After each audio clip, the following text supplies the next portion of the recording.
श्री स्वामी समर्थ श्री गुरुदेव दत्त. बघा, अधिक महिन्याला सुरुवात झालेली आहे आणि अधिक महिना हा भगवान विष्णूंना समर्पित असतो. आणि त्याचबरोबर उद्या कमला एकादशी देखील आहे. आपल्या सर्वांना माहिती, एकादशी ही देखील भगवान विष्णूंना समर्पित असते आणि अधिक महिना हा देखील भगवान विष्णूंना समर्पित आहे. त्यामुळे उद्याचा दिवस हा खूप जास्त महत्वाचा आहे, कारण की उद्या अधिक महिन्यातील एकादशी आहे आणि त्यामुळेच उद्या भगवान विष्णूंची सेवा आपल्याला या प्रकारे करायची आहे, जेणेकरून आपल्या घरातील दारिद्र्यता दूर होईल, घरावर येणारी संकट दूर होतील. बघा, आता ती सेवा कोणती आहे, कशी करायची, सर्व माहिती मी तुम्हाला या व्हिडिओमध्ये सांगणार आहे. त्यामुळे व्हिडिओ शेवटपर्यंत नक्की बघा. उद्या 27 मे 2026 बुधवार कमला एकादशी आणि या दिवशी जर का तुम्ही ही भगवान विष्णूंची सेवा केली ना, तर नक्कीच तुम्हाला या सेवेचं फळ खूप जास्त पटीने मिळणार आहे. तर काय करायचे उद्या? सगळ्यात पहिलं तर सकाळी लवकर उठून सकाळची कामं आवरून अंघोळ स्नान करून देवपूजा करायची आहे आणि देवपूजा बरोबरच आपल्याला भगवान विष्णूंच्या मूर्तीला जलाभिषेक करायचा आहे. आता जर का तुमच्याकडे भगवान विष्णूंची मूर्ती नसेल तर तुम्ही भगवान श्रीरामाच्या मूर्तीला करू शकता जलाभिषेक, किंवा मग बाळकृष्णाच्या मूर्तीला तुम्ही जलाभिषेक करू शकता. सगळ्यात पहिलं तुम्हाला तामणामध्ये बाळकृष्णाची जी कोणती तुमच्याकडे मूर्ती असेल ती तामणामध्ये घ्यायची आहे आणि त्याला जलाभिषेक करायचा आहे.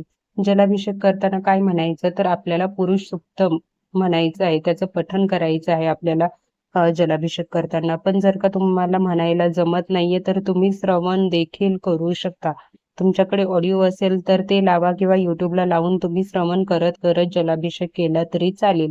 किंवा मग तुम्ही ओम नमो भगवते वासुदेवाय नमः, ओम नमो भगवते वासुदेवाय नमः या मंत्राचा जप करत करत जलाभिषेक केला तरी चालेल.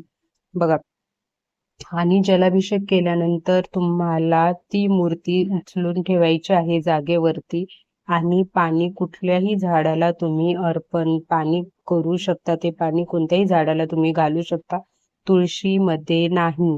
त्यानंतर काय करायचे, तर भगवान विष्णूंच्या बाळकृष्णाच्या मूर्तीला तुम्हाला तुळशीपत्र अर्पण करायचं आहे. पण लक्षात ठेवा, तुळशीपत्र एकादशीच्या दिवशी तोडायचं नाही. तुळशीची पानं एकादशीच्या दिवशी तोडायची नाहीत. इव्हन तुळशीची पानं कधीच तोडायची नसतात. पण उद्या भगवान विष्णूंना आपण हे पानं समर्पित करणार आहोत आणि भगवान विष्णूंना तुळस खूप जास्त प्रिय आहे. त्याच्यामुळे तुम्ही आजच हे पानं तोडून ठेवू शकता. पानं तोडताना तुळशी मातेला प्रार्थना करा, तुम्ही कशासाठी पान तोडताय ते सांगा आणि त्यानंतर तुळशीचे पानं तुम्ही काढू शकता व उद्या ती भगवान विष्णूंना किंवा तुमच्याकडे जी मूर्ती आहे त्याला तुम्ही ते अर्पण करू शकता. त्यासोबतच उद्या एकादशीचं व्रत करायचं आहे. जमत असेल तर, आता तुम्ही प्रेग्नेंट आहात किंवा मग डॉक्टरांनी सल्ला दिला आहे की तुम्ही डाएट नाही करायचं, उपास नाही करायचा आहे, तर तुम्ही जेवण करू शकता. फक्त तुम्ही सेवा करायच्या आहेत. आणि त्यासोबतच सगळ्यात महत्वाची उद्या सेवा आहे ती म्हणजे व्यंकटेशम स्तोत्राची. उद्या वेळात वेळ काढून बघा, उद्या अधिक महिन्यातील एकादश आहे आणि एकादशीला जेवढी जास्त तुमच्याकडून भगवान विष्णूंची सेवा होईल ना, भले तुमच्या पूर्ण अधिक महिन्यामध्ये कुठली सेवा तुम्ही करू शकत नसाल, पण उद्या जरी तुम्ही फक्त सेवा केली ना तरी तुम्हाला त्याचं पुण्य खूप जास्त पटीने मिळणार आहे. त्यामुळे उद्या तुम्ही व्यंकटेश्वर स्तोत्राची सेवा नक्की करा. हे स्तोत्र वाचायला खूप जास्त वेळ लागणार नाही, अगदी कमी वेळ लागेल तुम्हाला. आणि शक्य होत असेल तर उद्या 21 स्तोत्राचं तुम्हाला 21 वेळा व्यंकटेशम स्तोत्राचं पठण तुम्हाला करायचं आहे. मग तुम्ही सकाळी थोडंसं करू शकता, सकाळी 7 करा, दुपारी 7 करा, संध्याकाळी 7 करा. एका वेळी शक्य होत असेल तर एका वेळी करा, किंवा तुम्ही 21 वेळा करू शकत नसाल, ऑफिस आहे, काही कारण आहेत त्याच्यामुळे, तरी किमान तुम्हाला जेवढं शक्य होईल तितक्या वेळा व्यंकटेश स्तोत्राचं तुम्ही पठण करायचं आहे.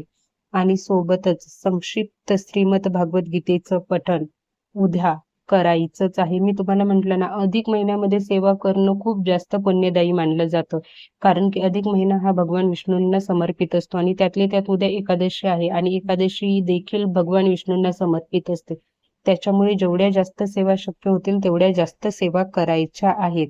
तुम्ही माहेरी असू द्या, तुम्ही बहिणीकडे असू द्या, चालेल, काही प्रॉब्लेम नाही आहे. तुम्ही कुठेही सेवा करू शकता. सगळ्यात जास्त महत्व आहे ते सेवा करण्याला.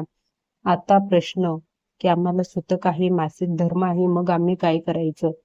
तसं असेल तर तुम्ही फक्त ओम नमो भगवते वासुदेवाय नमः या मंत्राचं श्रवण पठण तुम्ही करू शकता. मंत्र म्हणायला कुठलंही सुतक, काळी विटाळ काहीही नसतं. तुम्ही फक्त हा मंत्र म्हणत राहायचा आहे. बघा, जेवढी शक्य होईल तेवढी सेवा करायची आहे. उद्या न विसरता तुळशी मातेला दिवा लावायचा आहे, तुळशी मातेला प्रार्थना करायची आहे, उपवास करायचा आहे, भगवान विष्णूंचं नामस्मरण करत राहायचं आहे. उद्या तुम्ही सेवा केली ना, नक्कीच तुमच्यावर येणारी अडचणी, संकटे सर्व काही दूर होईल. श्री स्वामी समर्थ, श्री गुरुदेव दत्त. ओम नमो भगवते वासुदेवाय नमः.